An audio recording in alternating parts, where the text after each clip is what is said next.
ఆత్మీయ సహోదరి సహోదరులందరికీ నా హృదయపూర్వక వందనాలు. జకరియా 4:6లో ఈరోజు దేవుడు మనతో మాట్లాడబోతున్నాడు. ఏముందంటే, శక్తి చేతనైనను బలము చేతనను కాక నా ఆత్మ చేత ఇది జరుగును అని మనం అనుకుంటాం. ఓ ప్లాన్ చేసుకుంటాం.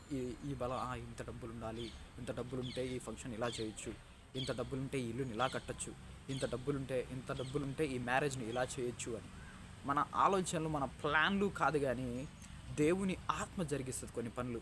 ఇలా డబ్బులుంటే కొన్ని పనులు అవుతాయి, కానీ ఇలా కొన్ని విషయాలు అసలు జరగవు. నాకు నిజంగా గర్భఫలం దొరుకుతుందా, నాకు పిల్లలు పుడతారా, నాకు ఈ ఉద్యోగం వస్తుందా, నాకు ఈ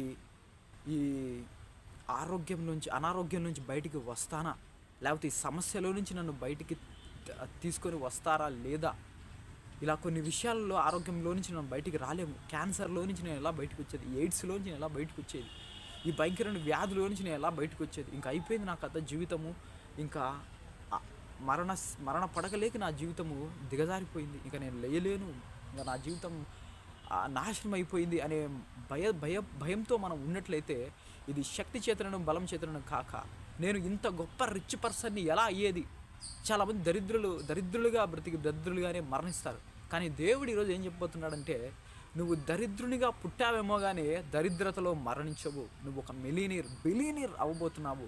ఒక బిలియనీర్గా నువ్వు మారబోతున్నావు. అది ఎలా సాధ్యమో అంటే, శక్తి చేతనను బలం చేతనను కాక నా ఆత్మ చేతనే ఇది జరుగును అని దేవుని వాగ్దానము చెప్తుంది. కాబట్టి నా సహోదరులారా, మీరు ధైర్యం వహించాల్సింది దేవుని వాక్యం మీద. దేవుని వాక్యాన్ని నమ్ముకోండి, దేవుని వాక్యాన్ని నమ్మి ఎన్నో అద్భుతాలు మీ జీవితంలో చూడండి. శక్తి చేతనను బలం చేతనను కాక ఇది నా ఆత్మ చేతనే జరుగును.